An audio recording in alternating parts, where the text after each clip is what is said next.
रामजीदास राठौर मेरे YouTube channel doctor Ramjidas Rathore commerce education में आप सभी का स्वागत करता हूं। आज हम नए चैप्टर की शुरुआत करेंगे और नए चैप्टर का नाम जो है वो है अकाउंटिंग प्रिंसिपल। ये चैप्टर हमारे लिए काफ़ी महत्वपूर्ण है क्योंकि किसी भी चीज़ को समझने के पूर्व उसके सिद्धांतों को जानना बहुत आवश्यक हो जाता है। तो इसके लिए जो थ्योरी बेसिस हमारे पास दिया हुआ है थोड़ा उसको पढ़ते हैं। Theory base of accounting consists of principles, concepts, conventions, rules, and guidelines developed over a period of time to bring uniformity and consistency to the process of accounting in order to enhance its utility to various users of accounting information. In addition, accounting standards issued by the Institute of Chartered Accountants of India ICAI also constitute the theory base of accounting। जिस मुद्दे पर हम बात करने के लिए जा रहे हैं वो थ्योरी बेस ऑफ अकाउंटिंग है।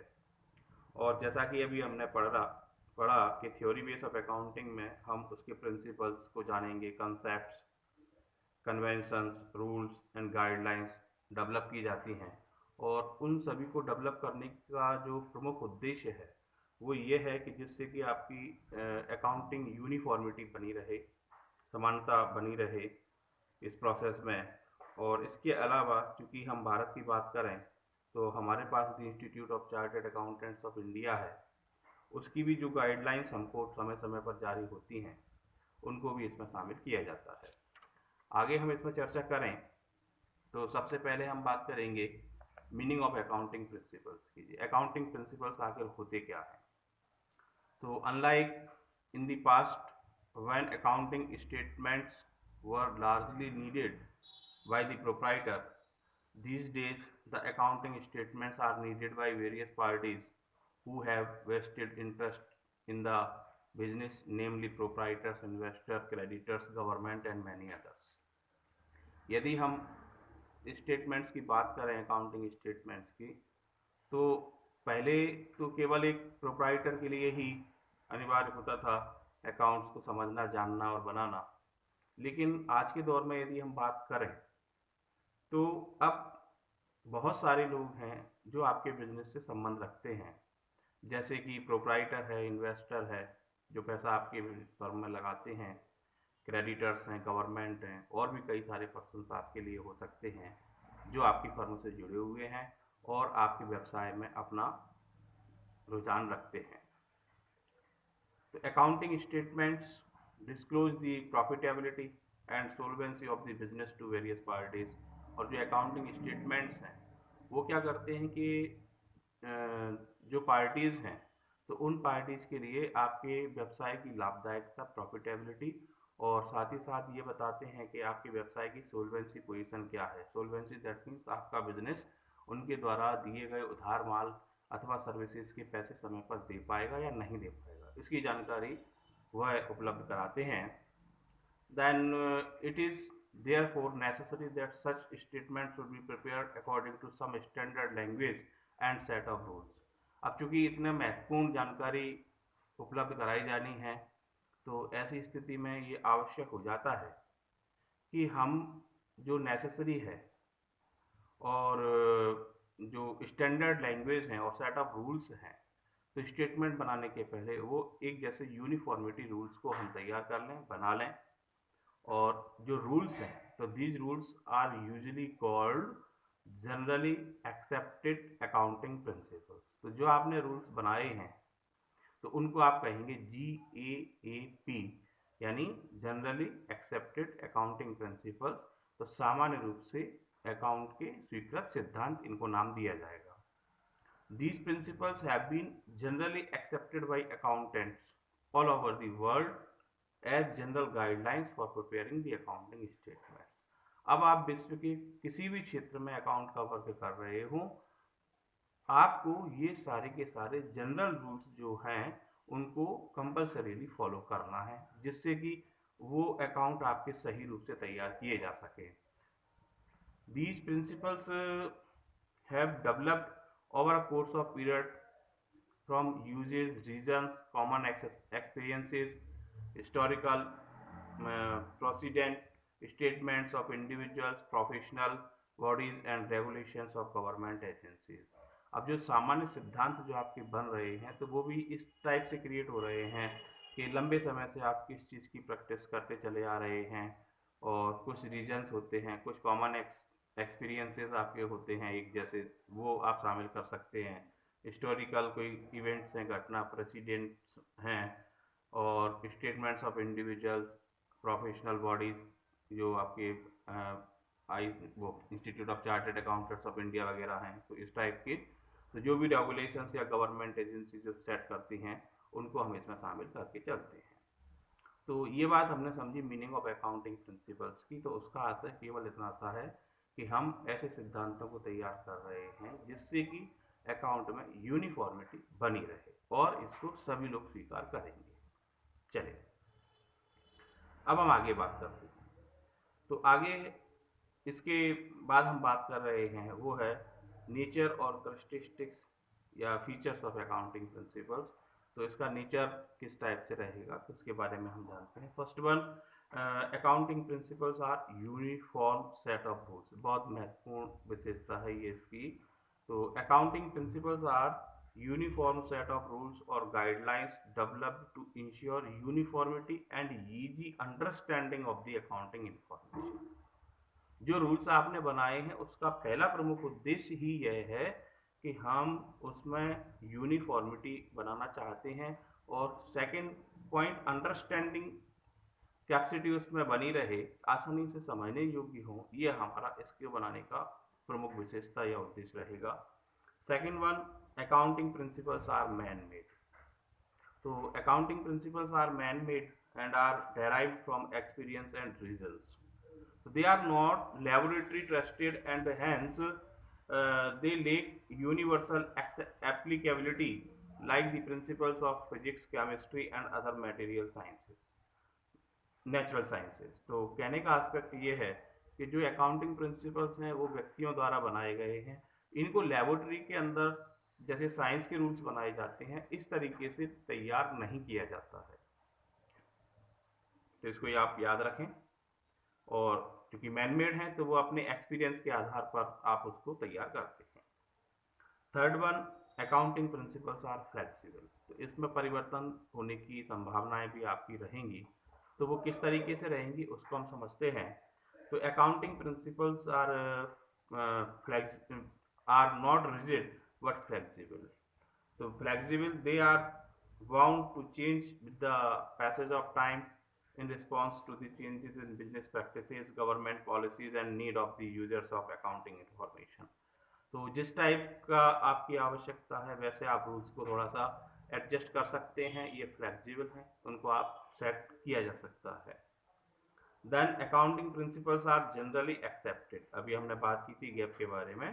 तो accounting principles are based on and guidelines for accounting and are generally accepted. तो जो भी लोग अकाउंट का वर्क कर रहे हैं उनके लिए ये गाइडलाइंस हैं और उनको ये स्वीकार करना पड़ेगा। तो the general acceptance of the accounting principle depends upon how well it satisfies the following three criteria. अब जो अकाउंटिंग प्रिंसिपल्स हैं क्योंकि जनरली एक्सेप्टेड हो रहे हैं तो उनको तीन कैटेगरी आपको आगे बताई जा रही हैं, तो वो तीनों पॉइंट सेटिस्फाइड करना चाहिए। तो क्या है फर्स्ट वन थ्री क्राइटेरिया में, वो है रिलीवेंस। तो relevance, a principle is relevant if it results in information that is useful to the user of the accounting information. तो जो भी आपकी रिलेटेड पार्टीज हैं तो उनके लिए जो रिलीवेंस होना चाहिए, ऑब्जेक्टफुल होना चाहिए, उनके लिए जानकारी यूजफुल हो। Second one, objectivity. तो a principle is objective if it is free from personal bias और जजमेंट्स और those who furnish the information. Objectivity also implies verifiability, which means that there is some way of finding out the truthfulness or correctness of the information report। तो objectivity का उद्देश्यपरक होना चाहिए। तो aspect ये है कि जो भी आपने इंफॉर्मेशन दी है और जिसके बेस पर आप अकाउंटिंग प्रिंसिपल्स को क्रिएट कर रहे हैं वो किसी भी तरह से बेस्ड नहीं होनी चाहिए, उसमें जो है वो स्पष्ट जानकारी आ सके, आप वो प्रयास करें। And third one, feasibility. The principle is feasible if it can be applied without undue complexity और cost। तो जो रूल्स आपने बनाए हैं वो रूल्स इस प्रकार के भी हों कि उनमें उनको यूज करने के लिए हमको अलग से कोई एक्सरसाइज करने की आवश्यकता नहीं है और कोई कठिनाई हमको नहीं आएगी और ना ही उसमें कोई अतिरिक्त लागत हमारे लिए बढ़ेगी। इसके बाद हम जो बात करेंगे, तो क्योंकि किसी भी चीज़ को हम जान रहे हैं, यदि उसकी आवश्यकता हमारे लिए साबित नहीं होती है तो हम फिर उसको यूज नहीं करेंगे। तो आगे हम चर्चा कर रहे हैं वो है need of accounting principles. Accounting principles जो आपने तैयार किए हैं उनकी आपको आवश्यकता क्या है। तो in order to make the accounting information meaningful to its internal and external users, it is significant that such information is reliable as well as comparable. The comparability of information is required to see how a firm has performed to compare to the other firms and how it has performed as compared to the previous years. This becomes possible only if the information provided by the financial statements is based on some set rules known as policies, principles, and conventions. Or these rules, usually called GAAP, being uniformity and consistency to the process of accounting and enhance its utility to different users of accounting information। तो कहने का aspect ये है कि जो accounting information की आवश्यकता है तो वो आपके लिए जो हेल्पफुल है तो इंटरनल और एक्सटर्नल यूजर्स के लिए हेल्पफुल होना चाहिए। और बहुत अच्छी बात जो उन्होंने कही है इसकी नीड को बताते हुए वो है कि अकाउंट्स में कंपेरेबिलिटी का गुण बन सके, आप उसकी तुलनात्मक स्टडी कर सकें। और जैसा कि हम जानते हैं कि किसी भी चीज़ को तुलना करने के लिए उनमें पहले समानता होनी चाहिए, तभी आप उनमें तुलना कर पाएंगे। और जो समानता की बात है तो वो समानता तब आ पाएगी जब आपके रूल्स एक जैसे हों। चाहे आप अपनी फर्म की ही तुलना प्रीवियस ईयर्स के डाटा से कर रहे हों कि पहले वर्ष में हमारे पास क्या पोजीशन थी और 3 साल बाद हम कहाँ पर हैं, तो वो तुलना करने के लिए भी आपको सेट ऑफ रूल्स की आवश्यकता पड़ेगी और उन रूल्स में कोई चेंजेस ना आया हो। साथ ही साथ यदि आप अदर फर्म से भी कंपेयर करते हैं अपने आप को तो वहाँ भी आपको रूल्स की आवश्यकता पड़ेगी। तो अकाउंटिंग प्रिंसिपल्स, पॉलिसीज, कन्वेंशंस आपके इस टाइप के एक सेट ऑफ रूल्स हैं जिनके बेस पर आप अपने आप की तुलना दूसरों से कर सकते हैं और बेहतर परिणाम की ओर अग्रसर हो सकते हैं। तो ये बात थी आपकी इसके बारे में। और आगे जो हम बात कर रहे हैं वो है काइंड्स ऑफ अकाउंटिंग प्रिंसिपल्स की। तो अकाउंटिंग प्रिंसिपल्स कितने प्रकार के होते हैं। तो accounting principles are described by various terms such as assumptions, conventions, concepts, doctrines, postulates, etc. These principles can be classified mainly into two categories। दो कैटेगरी आपको इसकी याद रखना है। फर्स्ट अकाउंटिंग कंसेप्ट और assumptions, जिसको हम नाम देंगे, आगे हम डिटेल इसकी समझेंगे। और सेकंड वन है आपके लिए अकाउंटिंग कन्वेंशंस। क्लियर। तो ये सारी बात अभी हमने जानी। आगे हम इसमें समझते हैं जो पहला कैडर है हमारे पास, तो वो है अकाउंटिंग कंसेप्ट और assumptions। तो अकाउंटिंग कंसेप्ट और assumptions को समझें। In order to make the accounting language convey the same meaning to all people and to make it more meaningful, most of the accountants have agreed on a number of concepts which are usually followed for preparing the financial statements। तो जो भी आप financial statements को तैयार करते हैं उसके पहले कुछ कंसेप्ट, धारणाएं बनाई हुई हैं, सभी अकाउंटेंट्स उस पर लगभग सहमत हैं, तो उनको आप माइंड में रखते हैं। These concept provide a foundation for accounting process. और जो कन्वेंशंस अभी आप समझने जा रहे हैं कंसेप्ट को, तो ये आपके लिए क्या है, फाउंडेशन का काम करता है अकाउंटिंग के लिए। तो no enterprise can prepare its financial statement without considering these basic concept और एजम्पन्स। कोई भी संस्था बिना इन बेसिक कंसेप्ट को यूज किए हुए, एजम्पन्स को माने हुए अपने अकाउंट को तैयार नहीं कर सकती है। तो these concept guide how transactions should be recorded and reported. तो फॉलोइंग में be treated as basic concept और एजम्पन्स। तो कुछ आपको बताए जा रहे हैं, इनको आप याद रखिएगा। तो एज पर अकाउंटिंग स्टैंडर्ड 1 AS1 के accordingly issued by the Institute of Chartered Accountants of India, there are three fundamental accounting concept or assumptions. तीन आपकी फंडामेंटल assumptions या concepts आपको बताए गए हैं। तो जिसमें पहला है going concern concept, second consistency concept, third one actual concept. ये आपके तीन इन्होंने बताए हैं। Then after that fundamental accounting concepts and assumptions are the assumptions which are presumed to have been following in preparing the financial statement। तीन तो आपके ES1 के अकॉर्डिंगली हैं, बाकी और भी हैं, उनको भी अपन बाय नेम जानते हैं, फिर इसकी डिटेल को अपन समझेंगे। तो फोर्थ वन है business entity concept, the next one money measurement concept, number 6 accounting period concept, number 7 cost concept और historical cost concept, and number 8 dual aspect concept, and number 9 revenue recognition concept, number 10 matching concept, and last one 11 number objectivity concept। तो जो आपके accounting concept और assumptions हैं, तो total हमारे पास 11 हैं।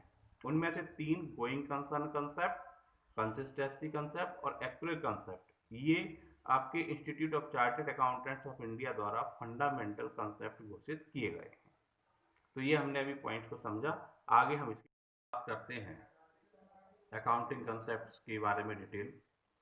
तो जिसमें सबसे पहले ही हमारे पास अकाउंटिंग कंसेप्ट और एजम्पशंस जो है वो है गोइंग कंसर्न कंसेप्ट। तो as per this concept it is assumed that the business will continue to the exist for a long period in the future. The transactions are recorded in the books of the business on the assumption that it is continuing enterprises. Aspect कहने का ये है कि इस going concern concept के base पर हम यह मान करके चलते हैं कि हमारा बिजनेस लंबे समय तक चलता रहेगा, और इसी के बेस पर जो हम संपत्तियां वगैरह खरीदते हैं, कैपिटल एक्सपेंसेस हम करते हैं, वो इसी कारण किए जाते हैं कि हमारा यह मानना है कि हमारा व्यवसाय लंबी अवधि तक अस्तित्व में बना रहेगा। तो आगे हम इसमें बात करें तो it is on the concept that we record fixed assets at their original cost and depreciation is charged on these assets without reference to their market value. तो मार्केट वैल्यू को भी हम माइंड में नहीं रखते हैं, कॉस्ट प्राइस को हम माइंड में रखते हैं और इस पर हम डेप्रिसिएशन को चार्ज करते हैं। मान लीजिए आपने कोई एसेट्स को परचेज किया और वो एसेट्स 10 ईयर्स तक अपना वर्क प्रॉपरली देगी। तो जो पैसे आपने एक्सपेंस उस पर किए हैं, उन एक्सपेंसेस किए हुए पैसे को आप प्रॉफिट एंड लॉस अकाउंट में पूरा नहीं दिखाते हैं, बल्कि आप उसकी टोटल कैपिटल एक्सपेंस की राशि को आप बैलेंस शीट में दिखाते हैं और उसका एक प्रॉपर पार्ट लेकर के आप प्रॉफिट एंड लॉस अकाउंट में ईयर वाइज उसको ट्रांसफर करते हैं। इसी के बेस पर, इस कंसेप्ट के बेस पर ये सारा काम किया जाता है। और यदि आप ऐसा करेंगे तो क्या कहा है इन्होंने कि because of the concept of going concern the full cost of the machine would not be treated as expenses in the year of purchase itself. The market value of the fixed assets is irrelevant and is not recorded in the balance sheet. तो भले ही market value की जानकारी आपको संपत्ति की दी जाए, लेकिन वो आपके लिए यूजफुल नहीं है, as these assets are not going to be sold in the near future. क्योंकि ये मान के चला जाता है कि इन संपत्तियों को हम नियरेस्ट फ्यूचर में नहीं बेच रहे हैं। It also because of going concern that outside parties enter into long term contracts with the enterprise, give loans and purchase the debentures and shares of the enterprises. और जो गोइंग कंसर्न कंसेप्ट का ये प्रभाव है कि लोग आपकी firm में लंबे समय के लिए पैसा इन्वेस्ट करते हैं, चाहे वो डिवेंचर्स के माध्यम से हो, शेयर्स के माध्यम से हो या कोई अदर फॉर्म हो। Another example of this concept is that prepaid expenses आप जो करते हैं with have no realisable value are shown assets in the balance sheet because the benefit of such expenses will be received in future। तो जो आपके prepaid expenses हैं वो भी आप करते हैं। Also without this concept the classification of current and fixed assets and short term and long term liabilities cannot be made, at such classification would be difficult to justify। यदि going concern concept नहीं होता तो हम current assets और current liabilities fixed assets fixed liabilities को भी classify नहीं कर पाते, या करना होता तो काफ़ी डिफिकल्ट होता। तो ये थी फर्स्ट आपके लिए गोइंग कंसर्न कंसेप्ट। तो एक लाइन में हम इसको समझने का प्रयास करें, दैट मीन्स कि हमारा बिजनेस लंबे समय तक चलता रहेगा और इसी के कारण हम अपनी फिक्स्ड एसेट्स को बैलेंस शीट में शो करते हैं, एवरी ईयर डेप्रिसिएशन चार्ज करते हैं, प्रीपेड एक्सपेंसेस को मेंटेन किया जाता है और बाकी फर्म में जो लोग इन्वेस्टर हैं वो हमको पैसा आसानी से दे पाते हैं। इसके बाद हम सेकंड जो है उस पर बात करें तो वो है हमारी कंसिस्टेंसी कंसेप्ट। तो कंसिस्टेंसी कंसेप्ट क्या कहती है? तो this concept state that accounting principles and methods should remain consistent from one year to another. These should not be changed from year to year in order to enable the management to compare the profit and loss account and balance sheet of different periods and draw important conclusions about the working of the enterprise. तो कहने का aspect ये है कि consistency concept में आपने जो भी रूल्स रेगुलेशंस सेट किए हैं उन रूल्स रेगुलेशंस को आप कंटिन्यूली स्थिर रखिए, उनमें बार बार चेंज मत कीजिए। आप रूल्स स्थिर रखेंगे तो उसके बेस पर आपके प्रॉफिट एंड लॉस अकाउंट और बैलेंस शीट को कंपेयर करना आसान रहेगा। अब जैसे कि आगे हम इसमें चर्चा करें तो इन्होंने कुछ बातें बताई हुई हैं, जैसे कि आप जो डेप्रिसिएशन चार्ज करते हैं तो डेप्रिसिएशन चार्ज करने की कई मेथड होती हैं। जनरली हम स्ट्रेट लाइन और डिमिनिशिंग मेथड को यूज करते हैं। तो फर्म ने जिस पॉलिसी को यूज किया हुआ है या जिस मेथड को यूज किया हुआ है उस मेथड को आप कंटिन्यूड रखें, उसमें बार बार चेंज ना करें।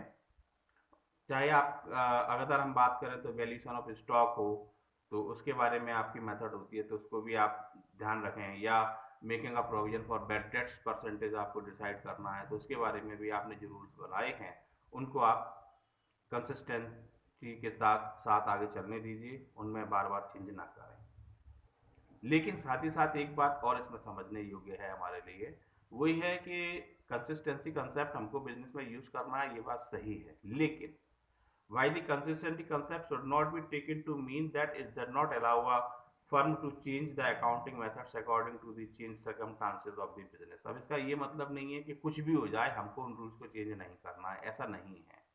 यदि ऐसा होगा तो हमारे जो अकाउंटिंग प्रिंसिपल्स हैं जिनको हम कहते थे कि वो फ्लेक्सिबल हैं और फ्लेक्सिबल है तो वो सारी कंडीशन हमारी टूट जाएगी।